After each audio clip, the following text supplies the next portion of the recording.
By the beginning of the 20th century, the diversity and range within the urban middle class was striking. At the top stood the upper middle class, composed mainly of the most successful business families from banking, industry, and large-scale commerce. As people in the upper middle class gained in income and progressively lost all traces of radicalism after the trauma of 1848, they were almost irresistibly drawn toward the aristocratic lifestyle. The number of servants was an important indicator of wealth and standing for the middle class, as it had always been for the aristocracy.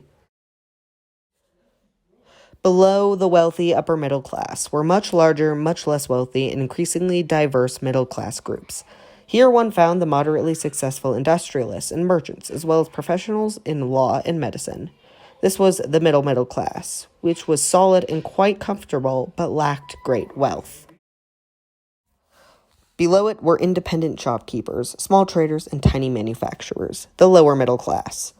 Meanwhile, the traditional middle class was gaining two particularly important additions. The expansion of industry and technology created a growing demand for experts with specialized knowledge, like architects, chemists, accountants, and surveyors. Industrialization also expanded and diversified the lower middle class. The number of independent property-owning shopkeepers and small business people grew.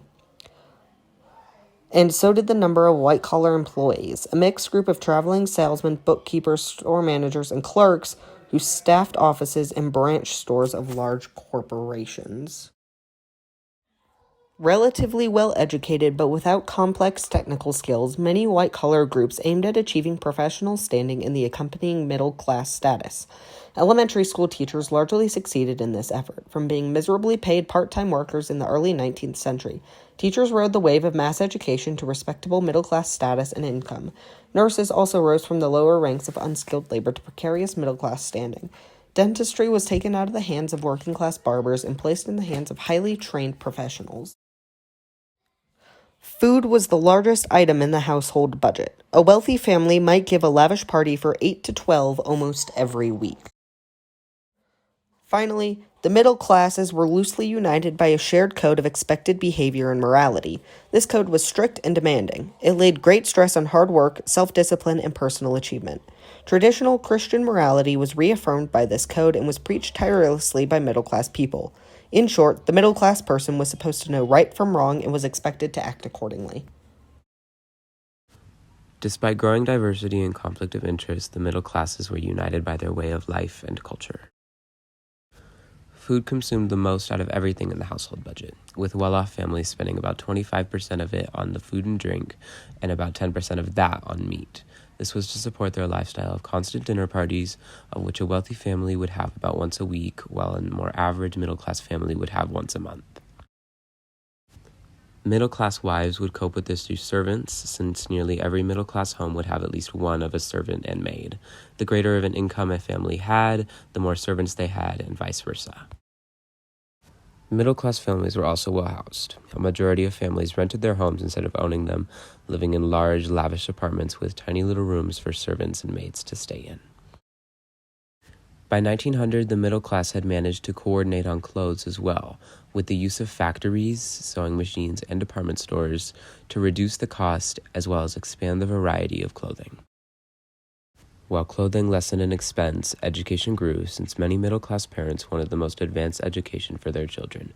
This revolved around books, music, and travel, specifically new and longer realistic novels, music pieces by Wagner and Verdi, learning the instruments, and tours in foreign countries were all main sources of middle-class leisure/education.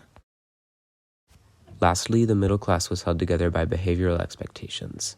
Putting stress on discipline and hard work, their expectations were strict and demanding. Those who fell into crime or poverty were assumed responsible for what had happened to them. Things like gambling and drinking became vices, while sexual purity and fidelity became virtues. These beliefs were also reinforced the traditional Christian morality. In total, those of the middle class were expected to behave well and accordingly. During the 19th century, women's fashion was a big thing in society, especially in the middle class, and clothing patterns focused mainly on perceived differences in class and gender. And the most of women's fashion changes originated in Paris in the 19th century. The women in the wealthy middle class in the 1850s and 1860s wore expensive dresses that went all the way to the floor. There were metal hoops that held the skirts out, and they were tailored by skilled seamstresses and had embroidery with rich velvety materials and also fancy accessories. They also wore corsets, which were the century's most characteristic undergarment. The wealthy elite had crinoline hoops.